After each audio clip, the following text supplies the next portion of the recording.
पाठ्यक्रम पर चर्चा करने के उपरांत आज हम बात कर रहे हैं पेपर थर्ड जैव भूगोल अवधारणा तथा परिभाषा। जैव भूगोल का सामान्य अर्थ है जैवमंडल के पौधों, जंतुओं तथा सूक्ष्म जीवों सहित सभी जीवित जीवों का अध्ययन करना। जैव भूगोल का अध्ययन क्षेत्र स्थलमंडल, जलमंडल, वायुमंडल अर्थात जैवमंडल का जीवों द्वारा वासित क्षेत्र है। मार्गरेट एंडरसन के अनुसार मानव एवं उसके समस्त चेतन एवं अचेतन पर्यावरण के मध्य जैविक संबंधों का अध्ययन ही जीव भूगोल का सार है। जैव भूगोल की अवधारणा तथा परिभाषा देखने के बाद अब हम बात करें जैव भूगोल के विषय क्षेत्र के बारे में। तो जैव भूगोलविदों का प्रमुख लक्ष्य पौधों एवं जंतुओं के वितरण के स्थानिक प्रतिरूपों, उनमें कालिक एवं स्थानिक विभिन्नताओं तथा उनके कारणों का निरूपण करना। जैव भूगोल के प्रमुख विषय वस्तु के अंतर्गत जैवमंडल के जीवित जीवों अर्थात पौधों तथा जंतुओं के विभिन्न पक्षों के अध्ययन को सम्मिलित किया जाता है। जैव भूगोल के विषय क्षेत्र पर दृष्टिपात करने के उपरांत अब हम चर्चा करेंगे जीवमंडल के संघटक। तो जीवमंडल के 3 संघटक होते हैं। पहला अजैविक संघटक, जिसमें हम चर्चा करेंगे स्थल, वायु, जल और मृदा की। ऊर्जा संघटक में हम देखेंगे सौर ऊर्जा, ज्वारीय ऊर्जा और भूतापीय ऊर्जा को। जैविक घटक में हम देखेंगे पादप, जंतु और वियोजक आदि को।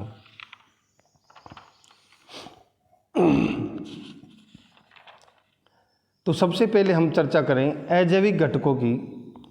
अजैविक घटकों के अंतर्गत वायुमंडल, जलमंडल और स्थलमंडल को सम्मिलित किया जाता है।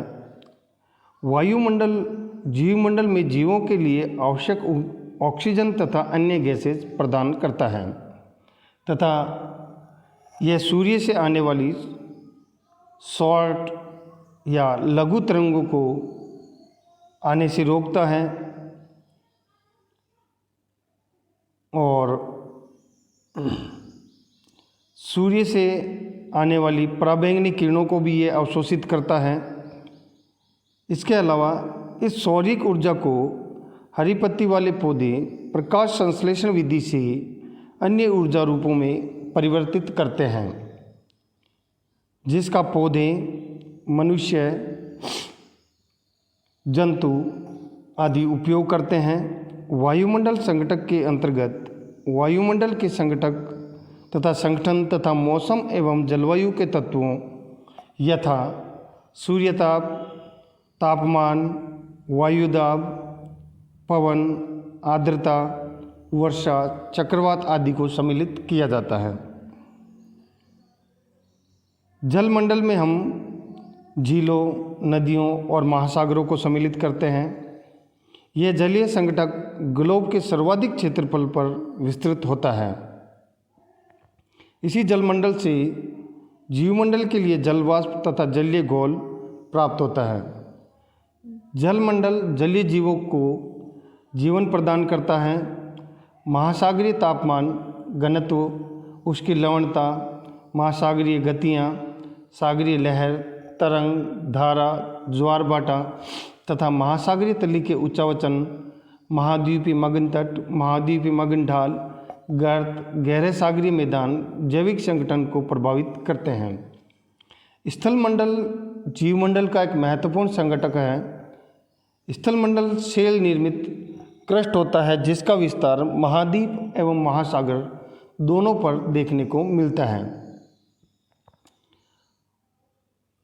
भूपटलीय चट्टानों का अपक्षय होने से क्रस्ट के सबसे ऊपरी भाग पर मिट्टियों का निर्माण होता है। वास्तव में मृदा आवरण वायुमंडल तथा स्थलमंडल के मध्य अवांतर मंडल होता है। मृदा तंत्र के अंतर्गत मिट्टियों में रहने वाले पौधों एवं जंतुओं तथा जैविक पदार्थ खनिज पदार्थ, मृदा घोल, मृदा वायुमंडल, मृदा की संरचना, मृदा परिच्छेदिका, मृदा निर्माण, मृदा प्रकार, मृदा अपर्दन, मृदा संरक्षण आदि के अध्ययन को सम्मिलित किया जाता है। जैविक संगठन में हम देखेंगे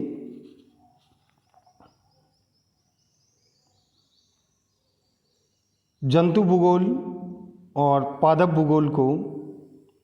तो इसमें सर्वप्रथम हम अध्ययन कर रहे हैं पादप समुदाय का अध्ययन या पादप भूगोल, जो कि जैव भूगोल का प्रमुख शाखा है के अंतर्गत किया जाता है, जिसके अंतर्गत पौधों के प्रकार, जैविक अनुक्रम, जैविक समुदाय की क्रमिक अवस्थाओं, उद्भव, विसरण, वितरण प्रतिरूपों, वनस्पति रचना आदि के अध्ययन को सम्मिलित किया जाता है। सेकंड हम देखेंगे जंतु भूगोल के अंतर्गत जंतुओं के वर्गीकरण, उद्भव, विसरण, वितरण तथा विलोपन का अध्ययन किया जाता है। इसके अलावा सागर जैव भूगोल के अंतर्गत सागरीय जैव कटिबंध के प्रकारों एवं उनकी विशेषताओं, सागरीय जीवों की विशेषताओं एवं वर्गीकरण, प्लेकटन, नेक्टन तथा बैंथस यानी तलस्थ जीवों समुदायों, सागरीय वर्षावन अर्थात कोरल आदि को सम्मिलित किया जाता है।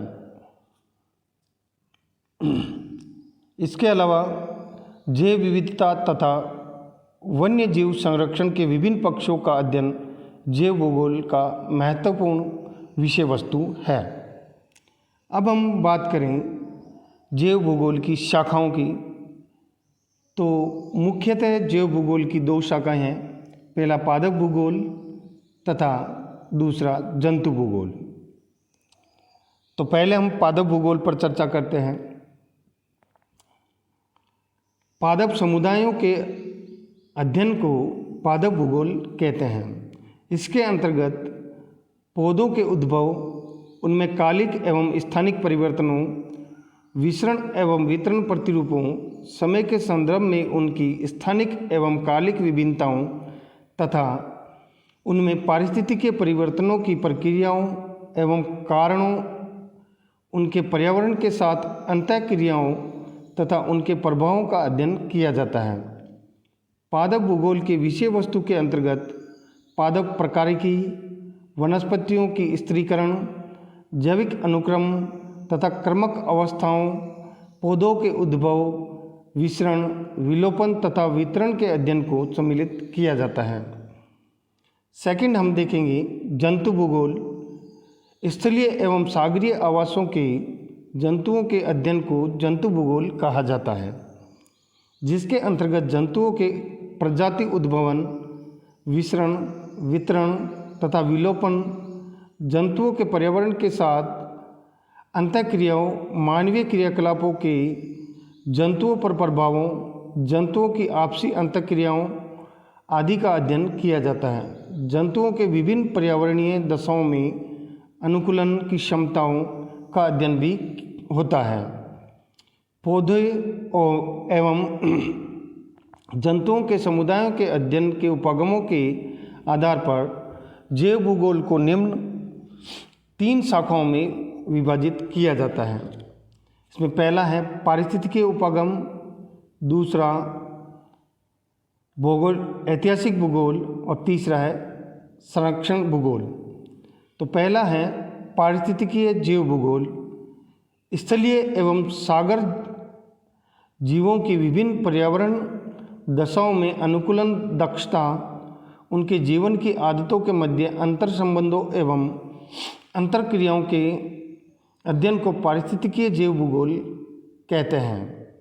पारिस्थितिकी जैव भूगोल जीवित जंतुओं तथा पौधों की प्रजातियों या उपजातियों के लघु समयावधियों में पारिस्थितिकीय पक्षों का अध्ययन करते हैं। पारिस्थितिकीय जैव भूगोल के अंतर्गत हम समय एवं स्थान के संदर्भ में पारिस्थितिकीय परिवर्तनों के कारणों के निर्धारण तथा उनकी व्याख्या करने का प्रयास करते हैं। दूसरा है ऐतिहासिक जैव भूगोल। पौधों एवं जंतुओं की प्रजातियों के भौमिकीय कालों के संदर्भ में उद्भवन की प्रकृति एवं प्रक्रियाओं, प्रजातियों के वितरण तथा विलोपन के अध्ययन को ऐतिहासिक भूगोल कहते हैं। थर्ड है संरक्षण के भूगोल। संरक्षण जैव भूगोल का संबंध जंतुओं एवं पौधों के संकटापन एवं दुर्लभ प्रजातियों तथा उनके आवासों के संरक्षण एवं परिरक्षण की विधियों एवं उपागम से जुड़ा है। प्रजाति संरक्षण के अंतर्गत अपने आवास में तथा मौलिक स्थान से अन्यत्र प्रजातियों के संरक्षण को महत्व दिया जाता है।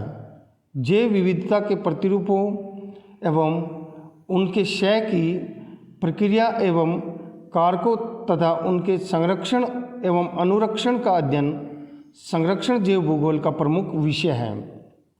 आवास के आधार पर जैव भूगोल को 3 प्रकारों में विभाजित किया जाता है, जिसमें पहला है मुख्य स्थलीय या पार्थिव जैव भूगोल, द्वीप जैव भूगोल तथा थर्ड है सागरीय भूगोल। पहला है मुख्य स्थलीय या पार्थिव भूगोल। इसके अंतर्गत महाद्वीपीय भागों की पौधों एवं जंतुओं का अध्ययन पारिस्थितिक उपागम या ऐतिहासिक उपागम या दोनों के अंतर्गत किया जाता है।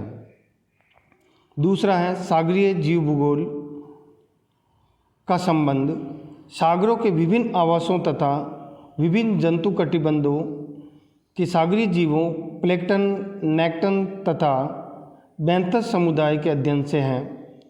और थर्ड है द्वीप जैव भूगोल। पार्थिव जैव भूगोल एवं सागरीय जैव भूगोल के से सर्वथा भिन्न है, क्योंकि प्रत्येक द्वीप की उत्पत्ति का इतिहास अलग होता है तथा उसके पौधे एवं जंतुओं के उद्भव का प्रतिरूप भी अलग होता है। अतः प्रत्येक द्वीप का अपना अलग भौगोलिक प्रारूप होता है।